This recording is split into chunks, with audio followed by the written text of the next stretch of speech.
Hey guys, we're back. So this Hello. is video number 3. Yes. Number 3. So if you're watching in order.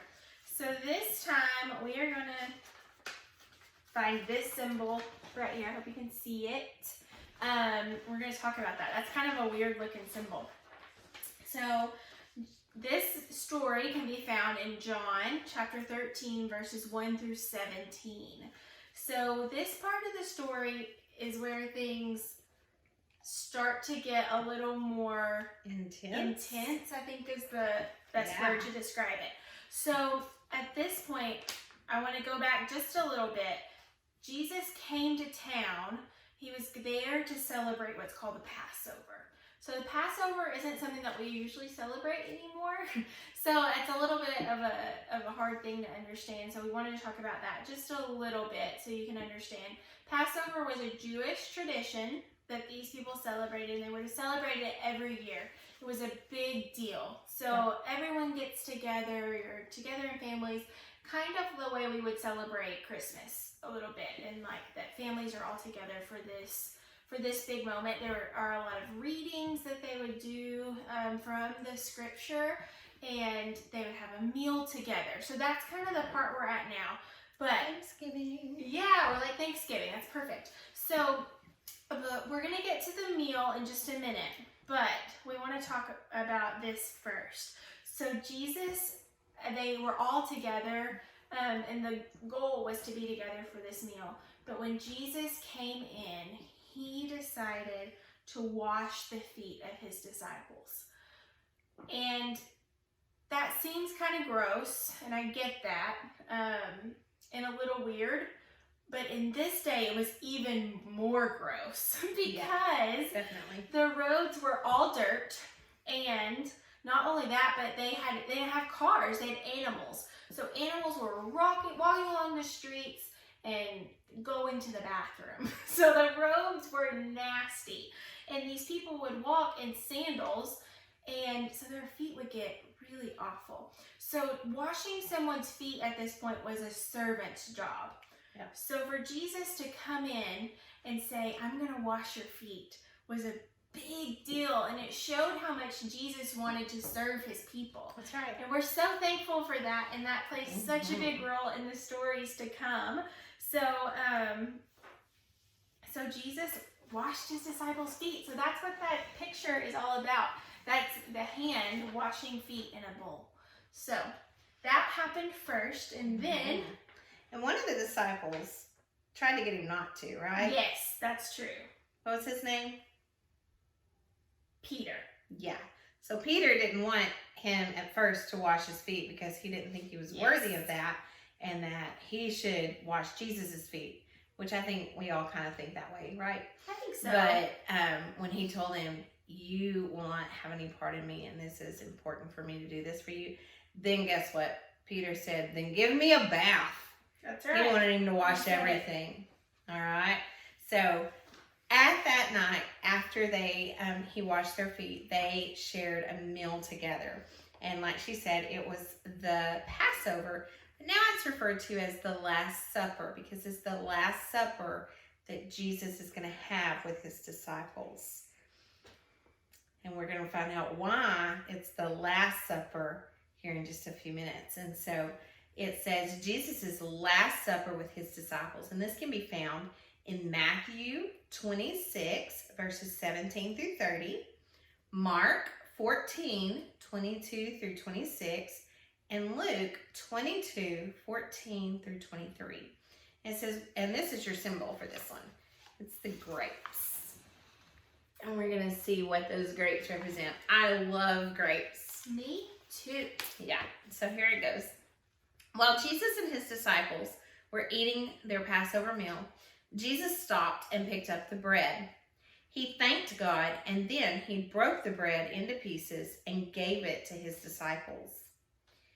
He said, take it and eat it. This bread is my body. Then Jesus picked up a cup. He gave thanks and gave it to his disciples. They all drank from the cup. This cup is the blood of my covenant. I am pouring it out for many, Jesus said to them. When they had sung a hymn, they went out to the Mount of Olives. Okay, so up next, Jesus is back to teaching. So, this is the symbol for this one. Oh, hold on. There we go. This one right here. So this one should be fun to color. So color along when we talk about it. Remember, they're at the Mount of Olives. At the Mount of Olives, yes. So this is found in John 14, verses 1 through 7. It says, as Jesus and his disciples were walking to the Mount of Olives after dinner, so this is their after dinner stroll, Jesus had one last chance to teach them. He taught them many things. And one thing Jesus said while they talked was to remind them that he is the only way to know God. And in that, Jesus said, I am the way, the truth, and the life. And no one comes to the Father except through me. There is only one way to heaven, and it is through Jesus Christ. Only one way. That's right. So after he was teaching them in the garden, in Matthew 26:36 through 46, Mark 14:32 through 42, Luke 22:39 through 46, and John chapter 17.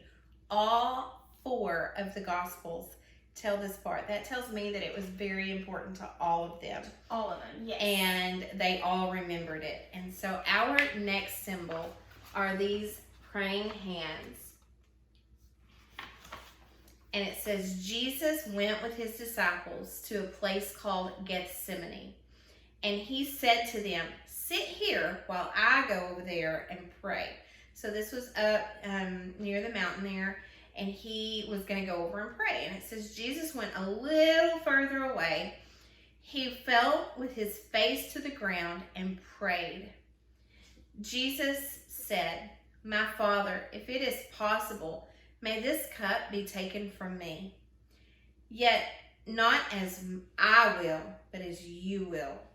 Jesus knew that there was no other way to save God's people except for him to die, so he willingly submitted to his Father's plans. He knew he was getting ready to die for all of those people, and that he was getting ready to die for you and for me. Mm-hmm. And he said, God, if there's any other way, but not because I want it, but whatever you want. And he gave his life and was getting ready to submit his life to save everyone else as part of the plan. It says, then Jesus came back to his disciples, and guess what they were doing? He found them sleeping. Yeah, right? Couldn't you stay awake for 1 hour? He asked Peter. He told Peter to pray so that he wouldn't be tempted. Now that kind of sounds weird. We're going to find out why in just a little bit. Jesus went away a second time and prayed, my Father, if it is not possible for this cup to be taken away unless I drink it, may your will be done. Again, Jesus prayed and told God the Father that he would do what he came to earth to do. He would be crucified. When Jesus came back, he found the disciples sleeping again. So he left them and went away once more and prayed the 3rd time, saying the same thing. Then Jesus returned to the disciples and said to them, get up, let's go. The time has come, and the one who is going to betray me is here. Uh-oh. Do y'all remember who the one that's going to betray him is? Okay.